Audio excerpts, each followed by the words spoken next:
Welcome to Wallace on Wire. Today, we're talking about UMNO MP's strong reactions to controversial historical claims.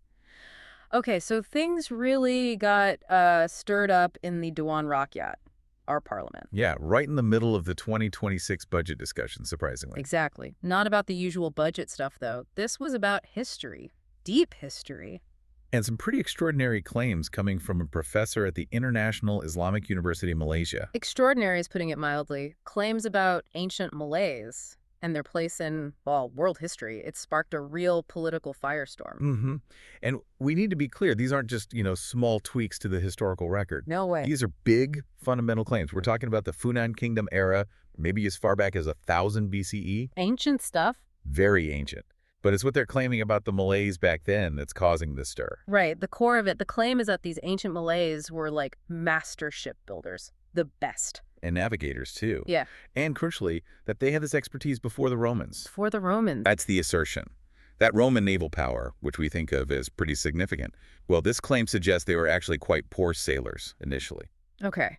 So how did they get better, according to this theory? By learning from the Malays. The claim is that Romans picked up advanced shipbuilding techniques after encountering Malay sailors on trade routes. Which trade routes? Mediterranean, Southeast Asia. Essentially suggesting Malay influence was widespread even back then.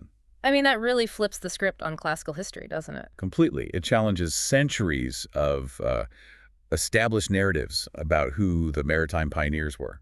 And, this isn't the first really out there claim from this particular professor, is it? No, it's not. There was that previous one. You remember? The Kung Fu claim that Malays taught Kung Fu to the Chinese. That's the one. So you see a pattern emerging, perhaps. Ancient Malays teaching the Chinese martial arts, teaching the Romans shipbuilding. It positions ancient Malay culture right at the root of these major global developments. Precisely. And that's why it stops being just an academic debate and becomes, well, intensely political. Yeah, because it taps right into national identity, national pride. Which forces politicians off the sidelines. They have to react, either embrace it or shoot it down. Okay, let's talk about the shooting down part first. The government side, UMNO specifically, reacted pretty strongly. Very strongly. Datuk Samsultakar, the member of parliament for Jempol, was quite vocal during the budget debate. What was his main worry? The history itself or something else? It seemed less about the historical detail and more about national reputation, how Malaysia looks to the outside world. Ah, the image problem. Exactly. He used the phrase laughingstock. So these comments made Malaysia a laughingstock on social media. Ouch. So he felt it was embarrassing. Deeply embarrassing. He expressed, shock that history could be distorted like this, leading to ridicule. Did he give specifics? Like what part was so ridiculous? He mentioned the idea of Roman senators sailing all the way here for shipbuilding lessons. He framed that as inherently absurd and the source of the mockery. So for him, it wasn't just about being wrong. It was about looking foolish on the world stage. Yes. And his solution, accountability, rigor. Teeny. Meaning any claims this big, especially involving world history, need solid proof. Strong evidence and comprehensive academic research. Those were his words. A call for proper scholarship, basically. Right. No more wild theories without backing. And he wanted action. What kind of action? He pointed fingers, well, not fingers, but he directed a question to the government's new National Historians Council. Asking what exactly? Asking if they have a plan. Are they going to step in and deal with these kinds of unsupported, high-profile historical claims? Mm-hmm. He wants some kind of quality control. Okay, so that's the UMNO perspective. Concern about reputation, demand for evidence. What about the opposition? Well, interestingly, there was agreement across the aisle on the core issue of historical integrity. Oh. Serena, the DAP member of parliament for Bukit Bendera, she echoed the concern about twisting history. So UMNO and DAP seeing eye to eye on this? That's notable. It is. Her point was more philosophical, perhaps. Mm-hmm. She stated very clearly, history must be real events, not built on mythology or fantasy. Back to basics, facts matter. Exactly. And she brought up the Kung Fu example again, too. As proof that this isn't a new problem? Yes. She recalled how historians had already condemned that claim as baseless and tampering with history. So there's a track record here. Did she talk about the consequences? Beyond just being wrong? Oh, absolutely. She raised the stakes. Said that using history as propaganda doesn't just make people look silly. It does more damage. Yes, it lowers the whole society's level of knowledge, and worse, it can actually create social division because you're pushing narratives that aren't based on shared fact. That's a serious charge, treating bad history as a threat to national unity itself. Which led her to a specific call to action aimed at the National Unity Department under the National Unity Ministry. What does she want them to do? She argued their job isn't just, organizing cultural festivals. A key part of their role should be actively protecting history from being tampered with. Protecting history. And crucially, educating the public, helping people tell the difference between real, verified history and stuff that's just made up. So she wants the Unity Department to be like the history police, Yeah. setting the record straight. In a way, yes. A guardian of factual history to preserve unity. Okay, so we have UMNO worried about ridicule, DIP worried about division and lowered knowledge, both demanding evidence and protection of facts. Seems like a consensus is building. You'd think so. But then Parliament heard a completely different take, a total counter-argument. Oh, from who? From one Razali, the PAS member of Parliament for Kuantan. He came out swinging in defense of the professor. Defending these claims, how? His argument wasn't about evidence or global reputation at all. It was about national psychology, national pride. Okay, explain that.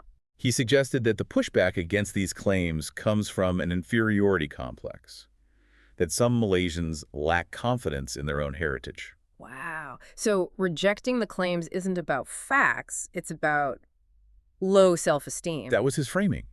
He essentially pleaded for Malaysians to be proud, not self-deprecating, about their history and culture. So his proposed role for the government, for the National Unity Department, must be totally different then. Completely opposite. Instead of policing history, he argued the department should be actively supporting local scholars, especially when they make new discoveries. Even controversial ones, like these. Yes. Provide assistance, provide funding, don't shut them down, lift them up.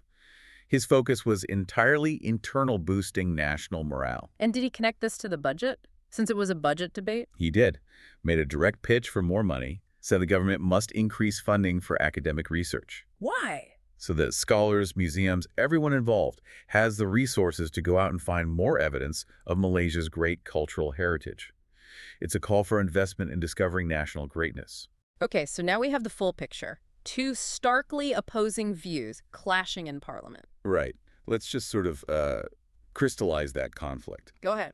On one side, you have UMNO and DIP saying, look, history needs hard facts, undeniable proof, global credibility is paramount, get it wrong, and you face ridicule and division. Protect the facts, protect the reputation. Then on the other side, you have PAS saying, no, the priority is national pride.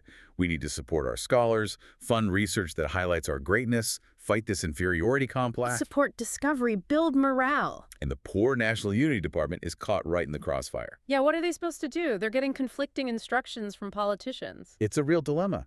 Does their budget go towards debunking myths and educating people on factual accuracy, like Serena suggested? Acting as the guardians of historical truth. Or does their budget go towards funding potentially controversial research, hoping to uncover national glory, like Juan Razali once? Acting as the incubator of national pride narratives. You can see how those two missions might clash. They require different skills, different priorities, different spending. If they fund the greatness research, they risk being accused of promoting fantasy. But if they focus only on debunking and sticking to internationally accepted facts, they risk being accused of suppressing national pride or lacking ambition. It's a tough spot. It really forces a decision about what builds national confidence more. Is it earning respect through globally validated facts?